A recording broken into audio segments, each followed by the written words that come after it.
Welcome back to another reading and correcting of Crimson by me, Kindar, the Tiger Writes, and Ty, the Tiger Supervisor. Today we are doing chapter 33. Let me double check.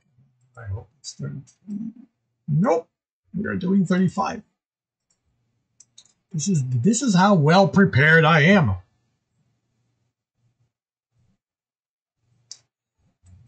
This section of the ship didn't look different from any other. The floor were clean, courtesy of Will, that's for certain.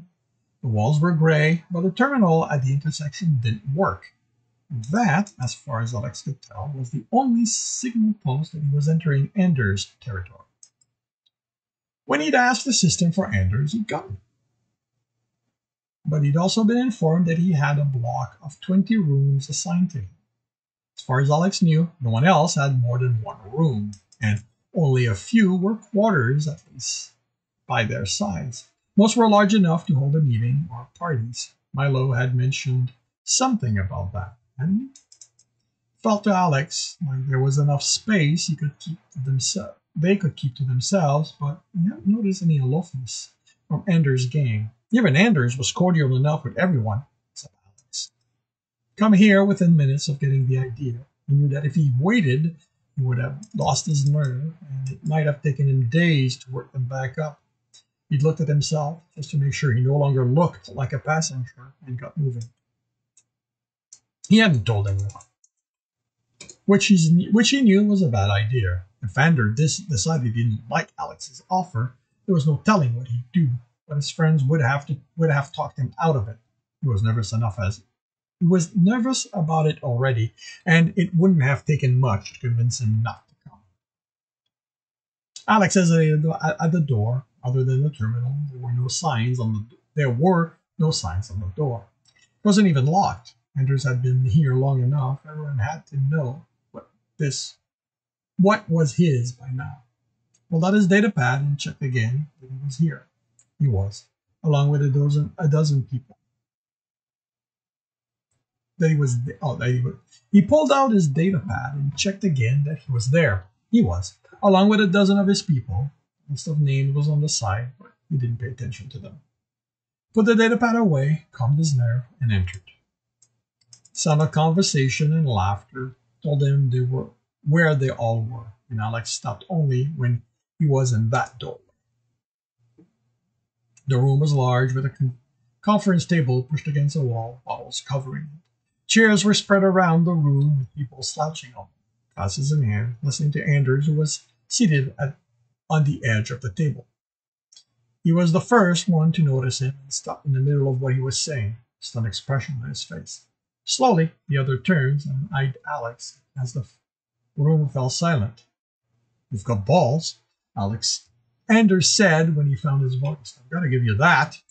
He was wearing a black shirt with silver thread at the cuffs and collar. He had a golden chain over it Alex had never noticed before. Having everyone looked at him made Alex want to turn and run. Most a bored expression, but a few looked at him in anticipation. One, a slim man with ashen skin, looked at him hungrily. He took a step forward and did what he could to keep his hands from shaking. This wasn't bravery, he told himself. This was necessity. This was for Jack, so he'd be able to reach him. He had to walk around some of the chairs, and eyes followed him as he crossed the room to stand before Anders. "I want to work for you." "You what?" He clearly hadn't expected that. "I want to be part of this, let's just drink up us everyone group." "My team?" Anders' tone had still held disbelief. Alex nodded, and after a moment, Anders laughed. Alex didn't react. He knew his offer had to sound ludicrous. "Do you want to join my team?" He chuckled again, and shook his head. "You know I hate your guts, right?" "Made that quite clear. I'm hoping my offer is going to fix that." "Why should I trust you? I let you in. Next thing I know, you have a knife in my back." Alex nodded, like I'm anywhere near that good. And the instant I do that, one of them slices my throat open. Took a moment to pick his next word, and was surprised Anders let him. "Anders, I don't give a damn about who's in charge here. I told you more than once, I don't want the job. Even if I wanted it, I'm not staying." That isn't what everyone else is saying. What am I supposed to do about that? Damn it, Anders. Everyone who knows me knows I'm leaving the moment we reach Somalia. Maybe if you... Shut up. This wasn't about telling off Anders, as far as I can tell. The problem is that they think I don't respect your authority. Anders nodded slowly, eyes narrowing. Then, doesn't this fix that? I'm here, of my own free will. No one's holding a gun to my head to swear loyalty to you. Fuck. After what you pulled at the bar, I have plenty of reason to want to kick your balls in. Anders growled, and Alex took a step back, raising his hand. Sorry, bad choice of word. But the point remains, everyone knows I don't like you either. So, me being here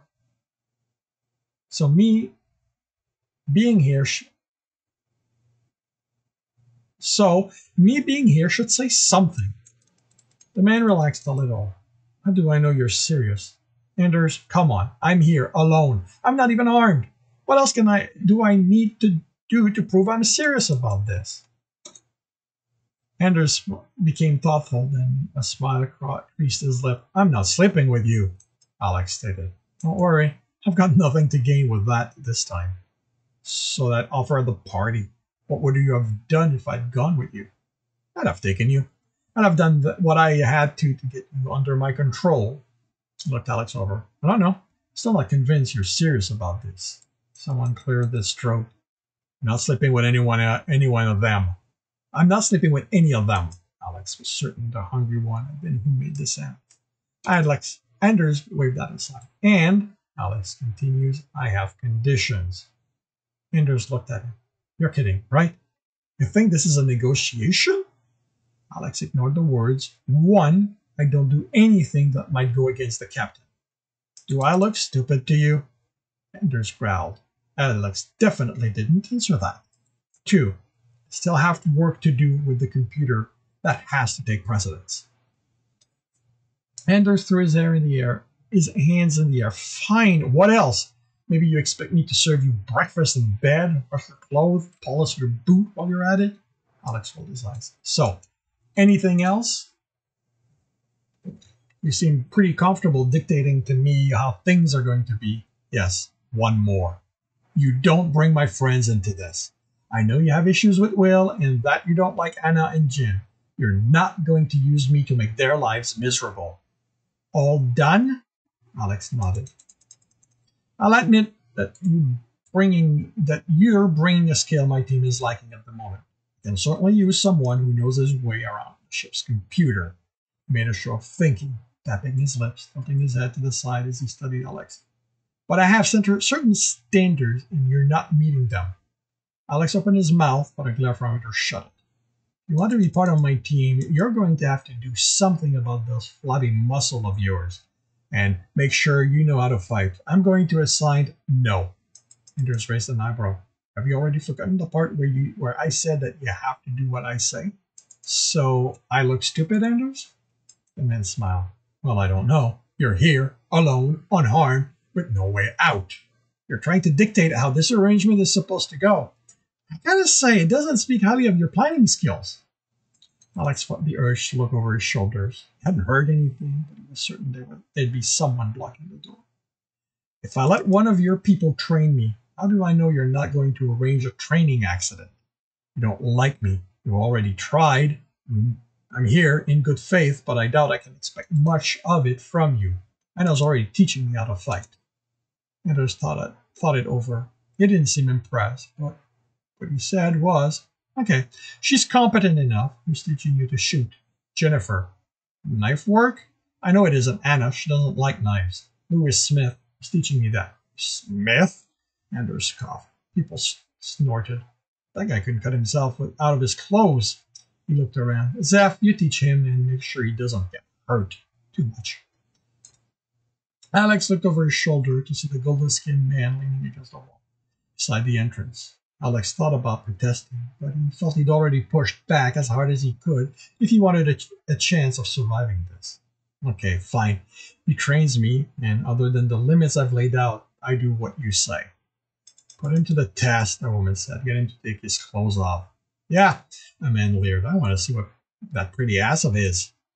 Alex clenched his fist to keep himself from turning and punching the guy. But this forced him to ask himself how far he'd be willing to go. He wasn't going to play childish game, that was for sure. Fixed his gaze on Anders, jaw tight. Shut up, Prof.